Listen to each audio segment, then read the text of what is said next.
Breaking news! Congressman Abanti, may pinakamalaking allocable sa DPWH sa Manila sa 2025 budget.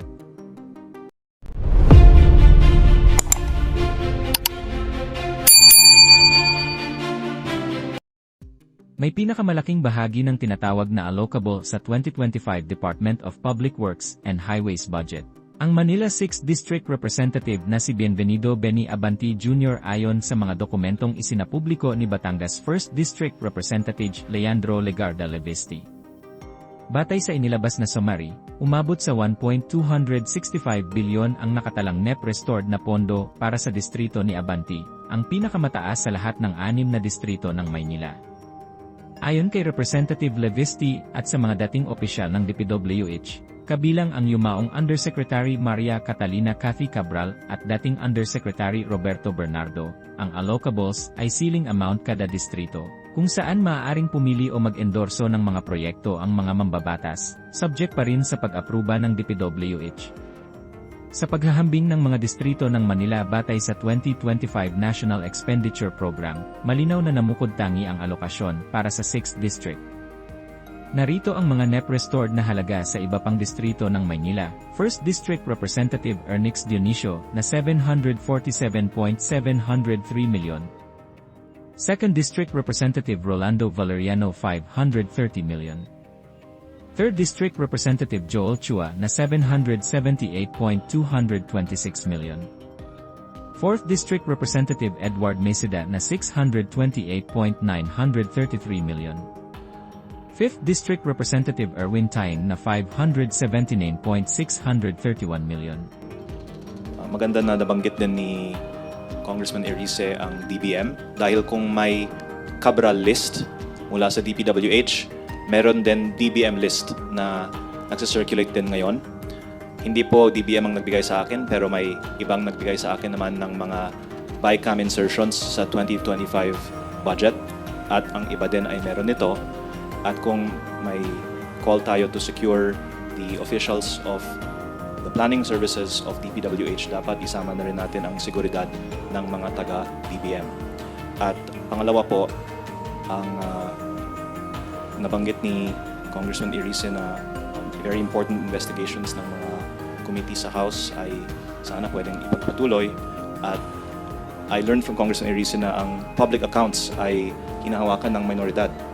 At sa tingin ko, maganda kung yung mga proposal ni Congressman Erice ay sundan ng House at ng Committee on Public Accounts. Malinaw po, ang Bicol Saro Party List po yung nasa 19th Congress. At it's not really an accusation kasi aminin na lang nating lahat ng congressman may submission sa DPWH budget. Hindi sa House necessarily, pati sa NEP. At ito po ay hindi inaamin ng DPWH pero pwede ba aminin ng lahat ng mga congressman? Meron tayong sinasubmit sa NEP at ang mga files na yon ay nasa opisina ni Yusek Cabral at sinasabi nga ni Congressman Toby Chanco, yung district congressman, alam natin anong mga project niya kasi nasa distrito niya. Yung party list, hindi natin alam.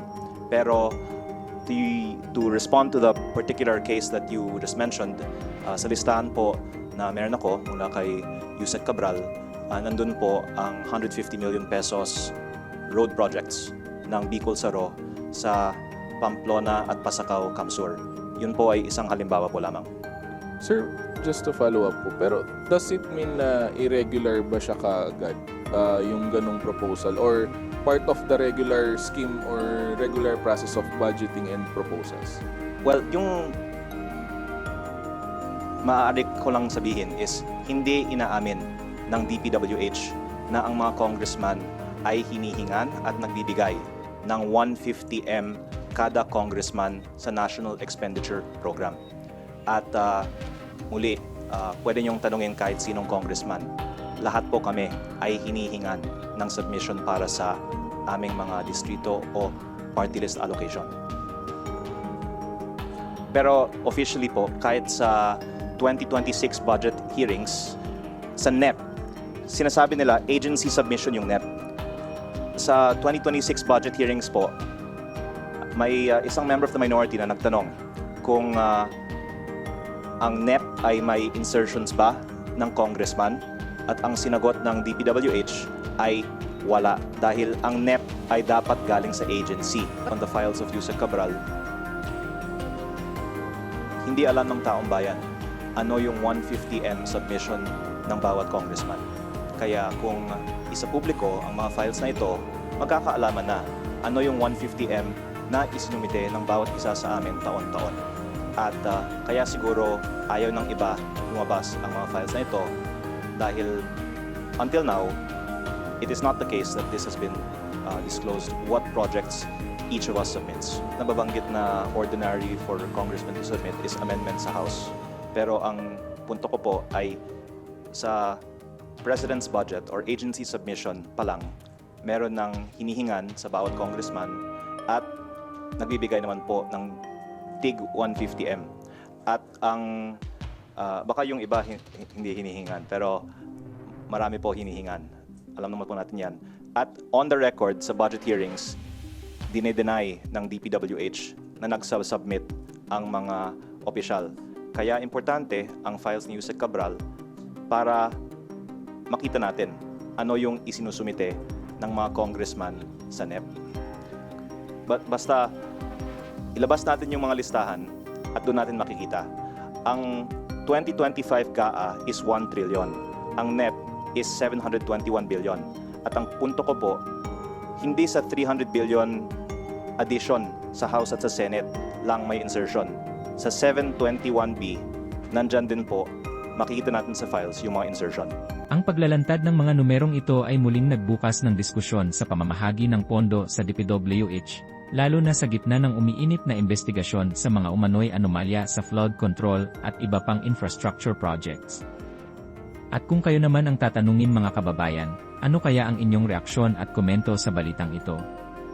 Please comment down below at huwag na rin kalimutang i-like at share ang ating video. Thank you for watching.